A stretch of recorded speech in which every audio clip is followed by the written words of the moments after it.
educate, please, this panel of experts here, and I say that with quotes around it, loosely, about why this sort of throwing money at the issue, bailing out, may be potentially reckless and damaging for the future of this nation's economy. Well, in order to understand that, you have to understand how we got into this mess. We got into this mess by spending too much, borrowing too much, and inflating too much. Government was too big, and we had too many regulations. We had rejected the market economy for decades now. We had rejected the notion of sound money for decades. And we got into a mess this way. So what is the proposal? Spend more money, borrow more money, print more money, regulate more so. So it makes no sense whatsoever. So we're going to make the problems much worse. We're doing exactly what we did in the 1930s. We are determined to take a serious recession and turn it into a depression if we don't change our ways. When governments spend money, they spend it in a non-productive manner. And every penny the government spends, they have to take it out of a productive source of money. The money has to come from somewhere. Everybody talks about the money that's going to be spent and how many wonderful things will happen, but they never say, where does the $825 billion come from? That's the question they have to ask, and they have to find an answer to that to fully understand why what we're doing is absolutely wrong. All right, Congressman, let me ask you. I mean, I understand where you're coming from here, I think, sort of. You know, but the House is already on fire, and I think no matter what we think how the fire began, the House is on fire. Our House is on fire. So let's take one industry specifically. Let's take the automotive industry in this country. Are you saying spend no money on the automobile industry in this country, that American automobile manufacturing, let it disappear? Well, I think you're correct. The House is on fire, and you think you're putting water on it, and I think you're putting kerosene on it. Okay. And that's the big argument. No, you take the car industry. Yes, I think we should put more money into the car industry, but it should come from private sources. It shouldn't come from government, because government will divvy out the money politically. But there are private sources of money. If there's anything of value, it'll be bought up. But you can't value anything when the government buys up assets that aren't sellable. You buy up worthless assets. So there's some worthless assets in these car companies. So if you want good money to go into car companies, you have to allow real capital to flow into it. So yes, you do want that. You just don't want the government to do it. So what systemic changes, if you look at tax policy, which alters flow of capital, as you know well, if you look at whether it's spending or any other aspect of the use of money, interest rates, monetary supply, etc., what systemic change would you put in? Would you exploit this opportunity to change the system of capitalism in America for the better? How would you change it? Get rid of the income tax, get rid of corporate taxes, and really lower taxes, but you have to lower spending. Would you add a consumption tax to make up for that? Would you put a consumption tax in? How would you make up for the lost revenue on income tax? I agree with you on income and business tax. I just don't know where you get the revenue elsewhere. And I would argue I'm not interested in getting the revenues. I want to cut spending. But the problem is nobody wants to cut the American empire. Even Obama's administration wants to increase spending overseas and increase military spending. As long as you want to run the world empire at $1 trillion a year, believe me, you cannot solve this problem. And that is where the crux of the matter is. So yes, you have to cut spending along with cutting taxes. So to say, well, let's have a consumption tax, that's just transferring the penalty to new victims. But you want to get taxes down, you want to get rid of regulation. You don't want to do what we did after the Enron failure, passed Sarbanes-Oxley, by the conservative Republicans. That's the fault. It's in the thinking that we need so much government. Congressman, are you really saying that given the meltdown on Wall Street and some of the craziness that we saw at Citigroup and Merrill and other places, that there should be less regulation, not more in some cases?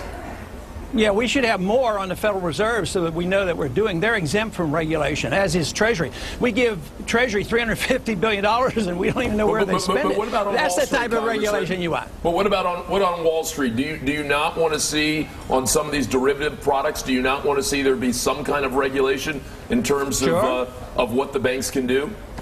Sure, anybody who commits fraud goes to jail, just as they did in Enron. We didn't need Sarbanes-Oxley to prosecute everybody in Enron through the laws of fraud. If they commit fraud, they go to prison. Just like Madoff, you know, we had all those regulations, SEC and everything else, and he got by. It proves SEC didn't work. But Congressman, it's not just fraud in some cases. In some cases, people had very little equity put down and were leveraging things up tremendously. Should there not be regulation about how much equity you effectively have to put in the deal, or how much capital you have to have on your balance sheet?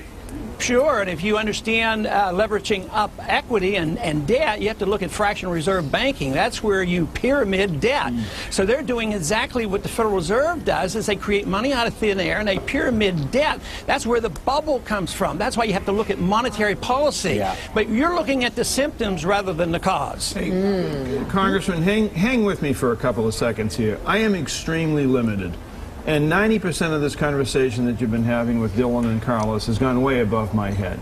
But your basic theory, let's get government out of nearly everything. Let's swing back to what I do nearly every morning. I drive to work on roads filled with potholes, beneath bridges that are crumbling. What's the answer here? Do I go out and try and find 6 carpenters and some bricklayers and some masons to fix those roads and bridges? Government's got to do it. What's the deal here? What is your point of view about stuff like that? Basic reconstruction of this country. Okay, I know I can't have my perfect society quickly, but what I would do is quit bombing bridges in Iraq and then paying to rebuild them, and then wasting the money in the rebuilding over there. I would take that money, save it on the deficit, cut the deficit, and spend some on our infrastructure. Okay. That's what I would do, and we could do that. But as long as you do it through debt financing, it's impossible. Ideally, roads and bridges should have been taken care of by our states. It wasn't designed in the Constitution that the federal government would take care of every bridge and every road. But that isn't the worst type of spending, and I think in the interim we certainly could. We could cut the spending overseas, but we're going to bring ourselves to our knees. We're going to have a dollar crisis. We're doing exactly what Osama bin Laden wanted to do, what he did to the Soviets. He's bringing about financial chaos to this country, and we got to realize excessive spending that is a problem. It's not that we need more government spending. That to me is foolish. I want to ask you the same question that I've been asking myself, everybody on the set. I asked Tucker, I asked Pat, I'll ask you. In reality, and forget your perfect society, mine or anybody else's. In reality, we're going to lose millions of jobs over the next year or two. In reality, our banks have been mismanaged horribly as a result of both the bankers and the politicians, in my opinion, and we're now dealing with that. What would you do? In other words, saying what you don't think should happen has a value to a point, but in reality today, what do you think the American politicians and bankers ought to be doing? I wouldn't pretend that pouring kerosene on you started with I wouldn't. Working. I'm sorry to interrupt you, but I wanted you to start it with I would. Okay, what I would do is allow the liquidation of debt to occur. You want the people to spend more money in buying up assets. You want these assets priced in the marketplace so we know what their values are. That's why that first package of but no one in the market will do that. As you know, then there's want no that value too. there. That's a good information. Then there's no value. Why should you dump that on the American taxpayers? That's a strong message that if it's worthless, you don't dump it on the taxpayers. But that's why our slump is getting worse. How do you get this country healthily to your perfect society where there's limited taxes and free markets and innovation reigns supreme, and me and Willie are on the beach, getting drinks served to us from robots? But that's not where we are today. How do you get that? How do you deal with the reality of the problems of this country? Well, the reality is you have to liquidate debt and get rid of the malinvestment. If you don't do that, you can't do it. But what you're doing now is you're working on the destruction of the dollar. There's a pretense that you're going to improve things, but you're really going to destroy the dollar. And a financial crisis that we have today is going to be a dollar crisis. Yeah. Hey, I know the risks. Real quick. Congressman, quick question. Would you be willing to accept unemployment in the double digits, 14 to 15% for several years, if in your mind that's what it took to fix our fiscal house? Well, it's better than 20, but I wouldn't be responsible. The people who created the bubble would be responsible. Go talk to Greenspan and ask him if he is accepting the responsibility for the 14%. So you can't blame the people who are trying to correct the problems on the unemployment. You got to blame the people who created the bubble, the people who were delighted with all the billions of dollars they were making in the last decade or I'm two. just And I not guess my sure we're frustration ready is to I agree accept I agree with a lot of what he says. That the frustrating part of this is to try to figure out the constructive way forward. Right. Identifying the problems we can and The how. conversation keeps going To with what? everybody throughout the show. It keeps going backwards. And We don't know how to- to Obama's credit, he's trying to move forward, and it's going to be an interesting But Paul, conversation. Congressman Ron Paul, thank